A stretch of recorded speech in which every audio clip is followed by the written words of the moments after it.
আমরা ভিডিও করি এবং ভিডিও ফেসবুকে আপলোড করি, এসব করা দেখে অনেকে অনেক রকম মন্তব্য করে, অনেকে অনেক রকম কথা বলে।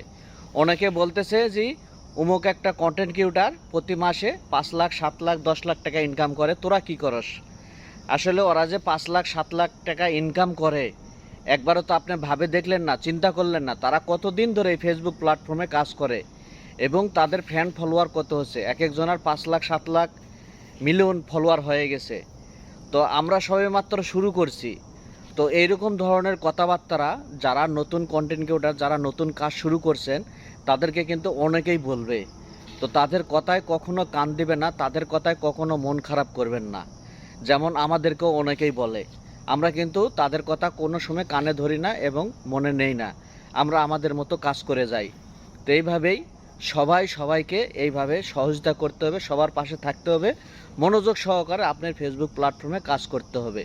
সবাই যদি পারে আপনিও পারবেন। কিন্তু এখন যে কিছু কিছু কন্টেন্ট ক্রিয়েটর আছে 5 লাখ 7 লাখ টাকা তারা মাসে ইনকাম করতেছে, তারা কিন্তু একদিনে এই পজিশনে আসে নাই। যাই ভালো করে খবর নিয়ে দেখেন, তারা অন্তত 2 বছর 3 বছর তাদের এই ফেসবুক প্ল্যাটফর্মে কাজ করার বয়স হয়ে গেছে। 2-3 বছর ধরে তারা কাজ করে আজকে এই পর্যন্ত আইছে। তো আপনি কালকা কাজ শুরু করে আজকেই যদি চিন্তা করেন যে আমার ইনকাম হচ্ছে না, আমি কাজ করব না, এরকম মন যদি করেন তাহলে মন আপনার ভেঙে যাবে। এই ফেসবুক প্ল্যাটফর্মে কখনো আপনি টিকে থাকতে পারবেন না এবং কাজ করতে পারবেন না।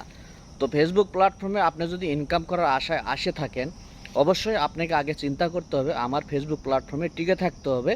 আগে মনোযোগ সহকারে কাজ করতে হবে, ভালো ভালো কন্টেন্ট আপলোড করতে হবে, তারপরে ইনকামের চিন্তাভাবনা আপনি করতে হবে।